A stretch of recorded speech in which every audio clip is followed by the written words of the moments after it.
How's it going, Yankee fans? Welcome back to Fireside Yankees with Alex and Ryan talking about Clay Holmes, a walk-off grand slam he allows yesterday to Wyatt Langford, who has 10 home runs this season. I think it's time we have another discussion. This isn't the first time we've talked about Clay Holmes, and I bet you it won't be the last. But guys, you're trotting out, cardiac Clay in the ninth inning of a playoff game, and you're going up against the Houston Astros. We're losing that freaking game. I am terrified of this guy. He is giving everybody heart palpitations. Someone's going to go down just watching this guy. And ultimately, the underlying metrics are fine. His velocity's there, the movement's there, but his sinker has become a major liability. He hung, and not just a sinker, he hung a slider over the middle of the plate with the bases juiced last night. You just can't do that type of stuff. How can Aaron Boone sit here and trust Clay Holmes? I do not understand it. I do not know. And right now we ask ourselves, who's a better option? We're going to discuss a couple different solutions the Yankees could consider over the next couple weeks. But at this point in time, I know he has a career high 29 saves, but he leads the league with 11 blown saves. It is unsustainable. His ERA has skyrocketed to 3.27. It's only getting worse. I just do not understand how Boone sits there and confides in the confidence of this player at this point in time. The damage has been done. The volatility is on full display. Brian Cashman said he has all the faith in the world in Clay Holmes and decided to not go out and get a closer that could really reinforce this bullpen.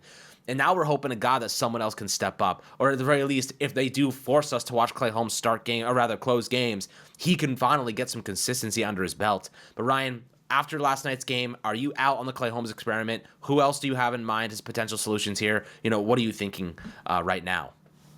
Yeah, so the way where I'm at right now with the Yankees is that Clay Holmes has just not been getting the job done. Like, he hasn't. And, I'm sitting here recording in a college library. So, if there's anybody who's walking by me who also has opinions on Clay Holmes, maybe you'll hear that. But, I mean, right now, last night's performance was terrible. I was really discouraged to see him throw a bunch of sinkers because I had talked about him making a change to throw more sliders. And more sliders meant, more swings and misses, less balls in play, more opportunity for outs. And he just abandoned that. Now, I think last night he abandoned it because he was throwing his slider slower than he's ever thrown it as a Yankee. And that means one of two things. Number one, mechanically he's out of sorts, or number two, he's hurt.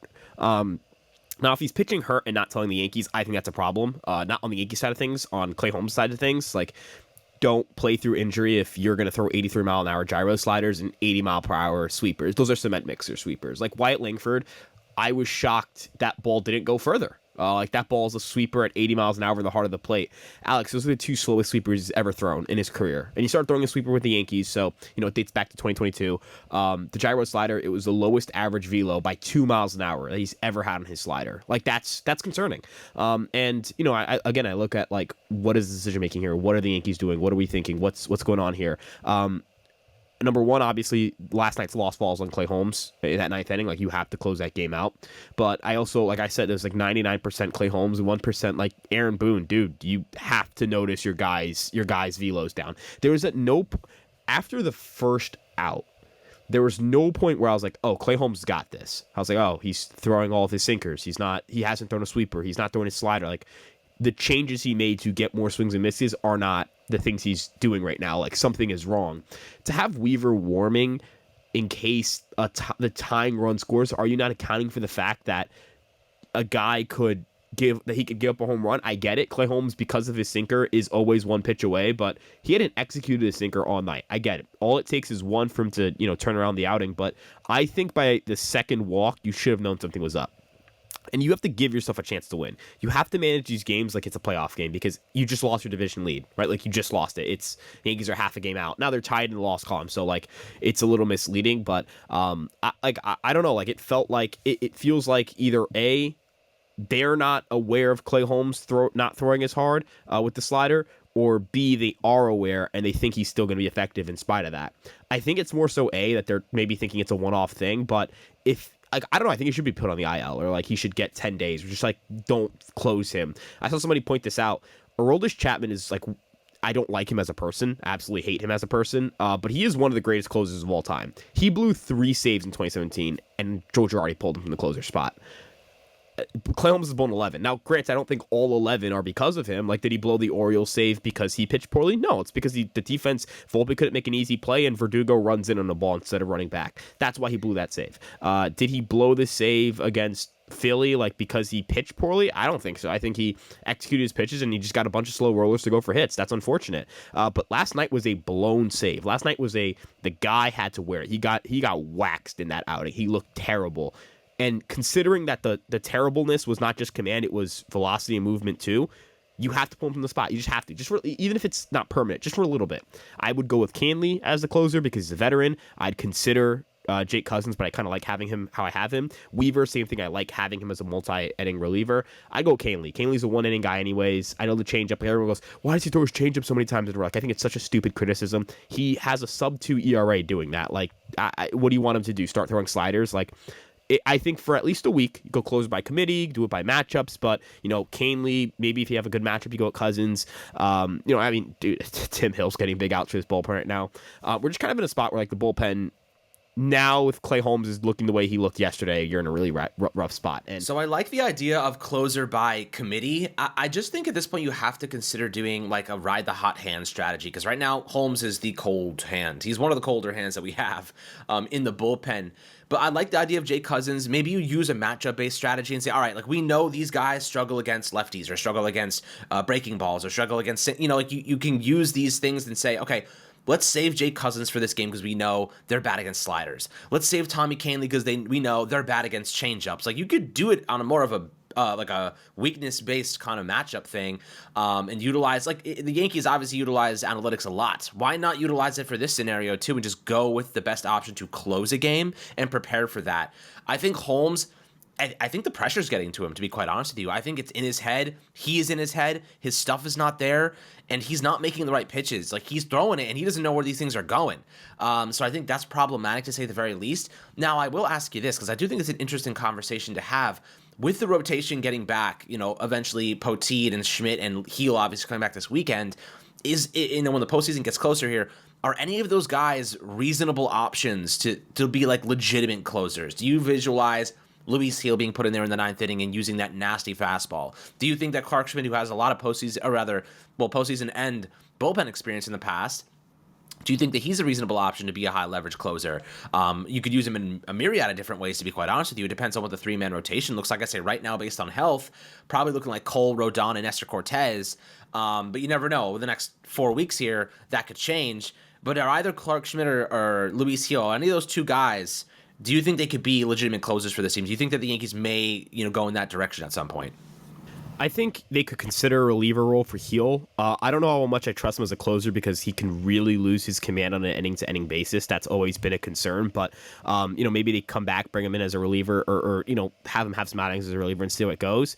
The guy who I'm interested in as a reliever is Nestor Cortez. Now, they're going to have him piggyback off of Schmidt or Heel.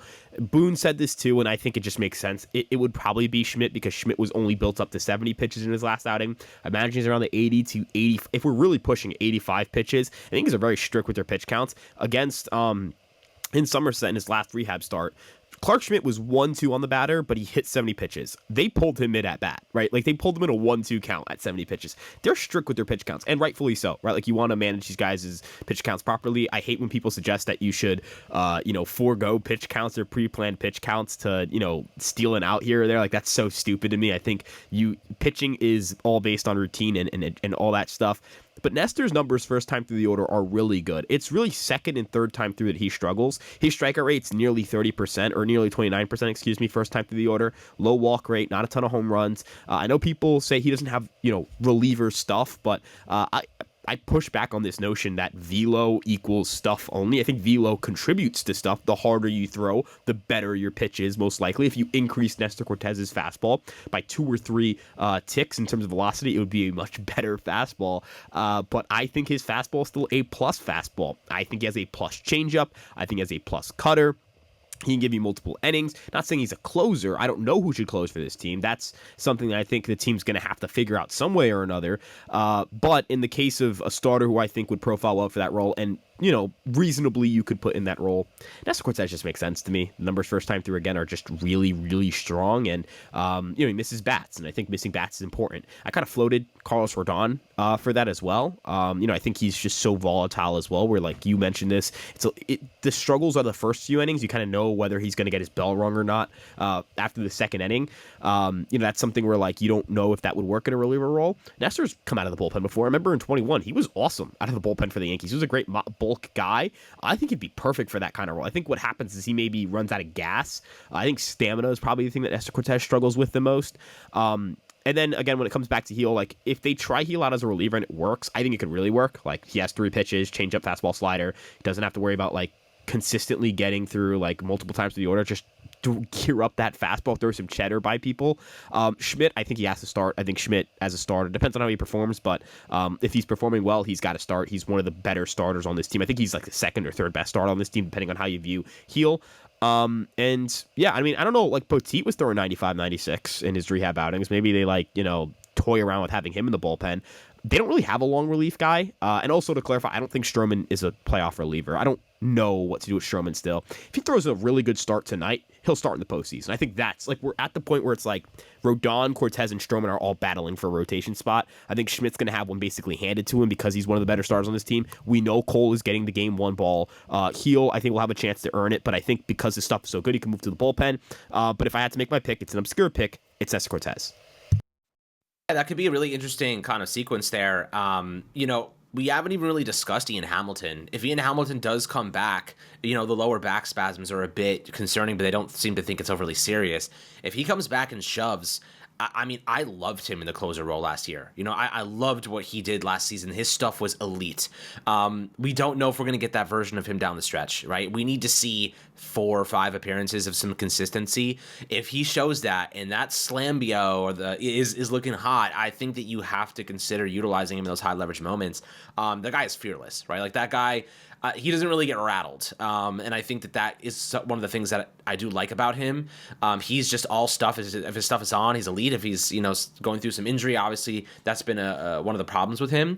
What do you foresee for Ian Hamilton? Do you still think he could be a key component in this kind of equation here, or do you think he's more of like a setup man at this point in time, even if he does have stringing together a couple of really good starts, or rather closes a couple of good games? Yeah, so Ian Hamilton, even with the weird year he was having this year, he obviously wasn't as effective in 24 as he was in 23. 99th percentile whiff rate, 99th percentile chase rate. Vila looks really good in Double-A. The back spasm seems to have not been a massive thing. He's supposed to throw either tonight or tomorrow. He was playing catch beforehand. Clearly, he played catch, and Yankees felt he was good enough to stay active. As you mentioned, the slider is a unicorn pitch. It's a unique pitch. It's a great pitch. He misses bats. He's a multi-inning weapon. I also believe Ian Hamilton will be a candidate to close games. The one thing, again, that I kind of fall back on, and I think all year, not all year, I think in the second half, what's really kind of hurt is not having Jonathan Loaizaga. It really hurts not having him. Like, seriously, just stings. I know that he's not Emmanuel Clase, he's not prime Josh Hader, he's not 2022 Edwin Diaz, he's not 2016 Zach Britton. I get that, but it was pretty good, right? And the thing that he did really well was he prevented damage contact. I thought his stuff was better than the strikeout rate showed. And then again, you just kind of tie it back to Clay Holmes here. Like, I'm just kind of frustrated that he made a change that I thought was going to work for him, and then he undid it. Like, that to me is stupid. That's really stupid to me. If you can't throw your breaking balls, you can't close games. You just can't. If Clay Holmes doesn't feel confident in his breaking ball because he feels like it's bothering him to throw it, say something. Go on the injured list. Don't pitch, because you're hurting this team when you do that. And that's the thing that I think really bothers me. That's the part that really grinds my gears. It's that he went into both games of this series, because it happened in the first game against Texas, and his game plan was, I'm going to throw my sinker a ton because I don't really know if I have my slider right now. Don't pitch, dude. Like please, if you're dealing with something, don't pitch. You're hurting the team. The team is one reliever short. For all intents and purposes, there are 7 relievers in that bullpen if Clay Holmes can't throw a slider. There are 7, because Clay Holmes is not a high leverage reliever without his sliders. He's just not. He's not a weapon at all. He's only a detriment. I mean, I'd rather see Tim Hill. If I'm going to get a guy who can't miss bats, throw Tim Hill out there in the ninth. Like, I'm at that point. You know what I mean? Yeah. So again, just to kind of like pull back the layers here. Hamilton can miss bats. I think Holmes is capable when he's throwing his slider, but he has to throw the slider. Like, again, he if hung you're that not thing comfortable last in it, night for a nice little grand right? slam. It looked like he didn't have it, right? Like he didn't. I mean, honestly, he didn't have it. He threw two sweepers. He said after the game, I look like garbage. Didn't have it tonight. I mean, threw two sweepers. One to White Langford to start the at bat, get a called strike, and the other one was a bomb. So he didn't just face one right-handed batter. That's his weapon against righties. That sweeping slider, get the swing and miss. He didn't throw one to Simeon, who chases everything. I mean, it was the bottom of the lineup, Alex. He was facing the 7, 8, and 9 hitters. He couldn't get them out. You can't get guys out throwing that sinker 70% of the time. That sinker, it's batting practice. It lets the ball stay in play. Teams and hitters are better at hitting fastballs than they've ever been at any point in human history. You have to throw breaking balls. Even Garrett Cole isn't like a 60% fastball guy. That guy's four-seam fastball is so much better than Clay Holmes' sinker. Luis Seals, he a 60% fastball guy? No, and his fastball is one of the best in baseball. So, I mean, it just really befuddles me that he felt comfortable going on that mound without his sliders. He felt confident enough to be like, "Yep, I'm available tonight, Boone." I get it. He's gonna say he's available. That's part of being a player and having pride. But like again, like I'm just really frustrated that Boone left him out there. I'm so frustrated that Aaron Boone didn't recognize that. Like I'm just frustrated that nobody in that dugout. Like it took me 10 minutes on StatCast to figure out the velo was like hilariously down. Like 10 minutes to go back, and not even 10, probably 4 minutes to pull all the data of like, oh, this is the lowest velo since X date, whatever it may be. I don't know how they don't have that data readily available to them, because they do. They have the iPads in the dugout. They can get these StatCast reads. They can get all of that stuff. They probably have better reads than we do. That entire outing really frustrated me. It's the first time I think where Clay Holmes has blown a save, and I've been right there with Yankee Twitter, or Yankee Facebook, whatever you want to call it, social media, with being disgruntled with Clay Holmes. Usually I kind of come on here like, it's some bad luck, you kind of ride or die with him. I'm confident. This isn't like that kind of stuff, because I think to an extent I stand by what I said then, and I'm going to stand by what I'm saying now. The guy's approach was awful last night. I thought his approach was getting better. It's regressed again, and it's concerning. It is, and they're gonna. I think they actually actively starting tonight have to look at other closing options. And the other thing that's frustrating, it's Nathan Eovaldi versus Marcus Stroman. Eovaldi usually kills us. You're banking on having a lead tonight at some point. I'm not saying that it's impossible for them to have it, but why not just act on the fact that you had a lead last night? You know what I mean? Like in the 8th inning, we have a situation where LeMahieu's there at first base to start the inning defensively, but then they pinch hit for him in the 9th. It's so Anthony Rizzo was available to play one extra inning, and also if they go to extra innings, Anthony Rizzo has to play 3 or 4 innings potentially, depending on how the game goes. Were they prepared to let him play 4 innings in extra innings, but not prepared to let him play half an inning in the 8th? Come on, ridiculous. It's gotta act this is with a urgency. Boone thing. At some point, when do we start saying Aaron Boone, your decision making is bad? Right, and there's got to be some sense. I hate using the word urgency, because I feel like we don't know what's going on in the dugout. We don't know how these guys feel. It's not even right. Screw urgency. It's just general decision making. It's just that simple. It's everyone knows that you're making the wrong choice. I think that was the worst managed game of Aaron Boone's season. That last night was the worst Aaron Boone managed game he's had all year. It's not close to me. And I'm gonna pass it off to you like this. It's something at some point this team has to realize that 3 weeks ago they were supposed to wake up. 4 weeks ago they were supposed to wake up. They have to wake up now. It has to happen now. Dude, Judge of the last week has been really bad. I mean, and listen, he's allowed to have a couple weeks where he's not good, because he's been that good this year, so I'm not worried about it. But Soto over the last month, I don't know if you've seen his numbers, but I mean, the batting average there is 220. I mean, he's been really, really bad for the last month. You can't have that right now. You need these guys getting into playoff shape, not regressing significantly, right? That is, I'm not going to sit here and act like the offense has been the problem, because it hasn't been for the most part. Here to talk about Clay Holmes. And what I will say about is this. Clay Holmes, after yesterday's game, gave the Yankees every reason to take him out of the closer spot. He basically gave them the script to do it, because after the game, he came out and said, I didn't have my stuff today, right? Why, like you said, why would you let yourself go out there if you didn't have your stuff today? Why would you let yourself be a detriment to this team in a critical moment, right? A moment that defines a season sometimes, defines, like, if we end up losing this division by one game because he gave up a home run, a grand slam, a walk-off grand slam at that, we ask ourselves, dude, you were the reason we had to go to the wild card. And if we lose in the wild card, you look at those critical moments in the season and say, you did this to us. This was a you decision, right? And more so, saying after the game, I didn't have my stuff. It's been like this for weeks, right? Every now and then he has his stuff, but lately it's been cardiac Clay for the bad reasons, right? It's been, I do not trust this guy, heart palpitations. And if that's the case, you have to take yourself out of that situation. You have to take yourself out of that equation, even if you like think you're confident, but know you're not in the right kind of headspace, or even physically not there.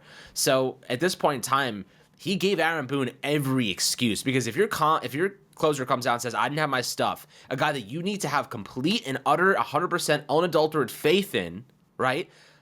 That is a really bad sign. That is a really, really bad sign, Ryan, that your closer is saying stuff like, I don't have my stuff, right? Really bad. So they have the script now. They got the book. They got it all in front of them. If you want to quote Aaron Boone, it's all there right in front of us, and it's not Clay Holmes. It is finding the hot hand.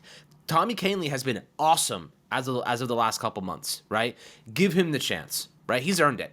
He's Clay Holmes. It's time to win baseball games. That's where we're at. Let's go win baseball games. And look, we should be favoring players that have earned the right to do these things. Clay Holmes has lost the right to close baseball games for this team. He's lost the right. Forcing square pegs into round holes, how many times have you heard that before? The Yankees are doing it every day, one way or another. DJ LeMahieu at first base, punts a ball, right? Unacceptable.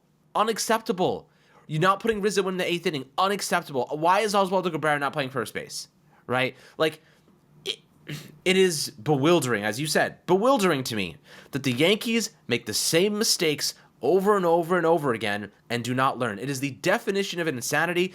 It is Boone making weird decisions. DJ LeMahieu, not only should he not be playing right now, he shouldn't even be a thought in the playoffs. He is a liability. Shouldn't be on the team right now. Like, I'm sorry. I've seen this team tell Alex Rodriguez, go pack it up, go home. That man is a two-time MVP with the New York Yankees, a 2009 World Series champion, one of the greatest players I'll ever see grace the pinstripes, one of the greatest postseasons you and I will ever see across any sport for the rest of our lives, potentially. That man was pushed out of the door. I get it. He sued the team. He had poor relations with the team. That's why he's not in Monument Park. But that man did more in pinstripes than DJ LeMahieu ever will do in pinstripes. And he was pushed out of the door with a 56 WRC plus. DJ LeMahieu is sitting at a 51 WRC plus right now, and that man has not been pushed out of the door. I don't know what has gone on with the New York Yankees. I don't know when this became I don't know when this became a social club, but it's not. It's a baseball team.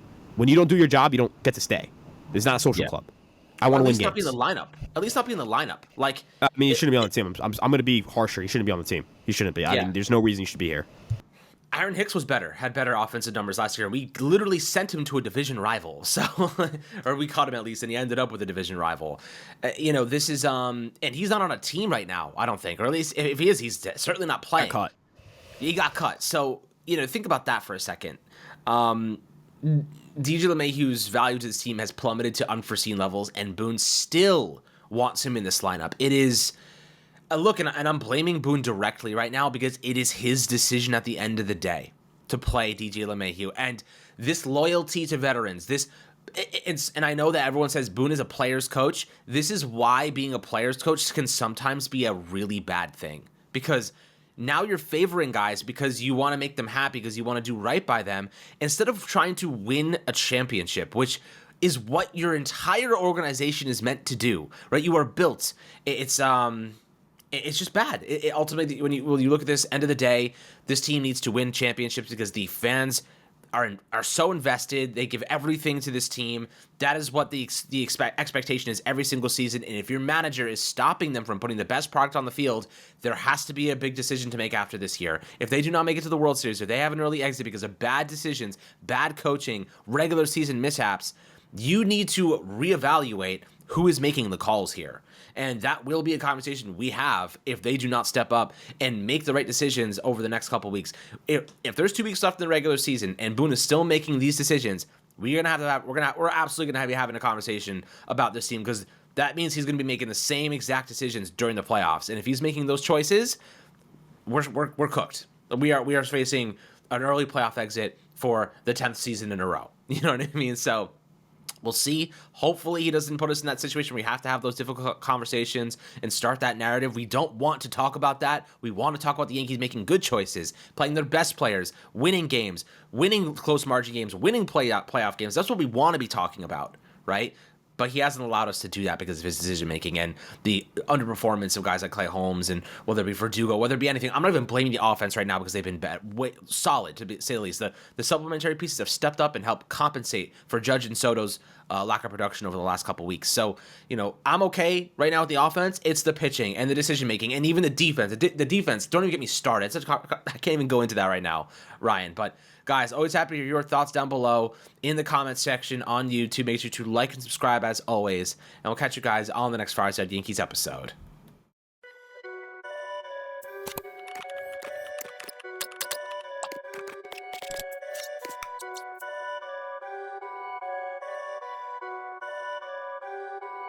Perfect.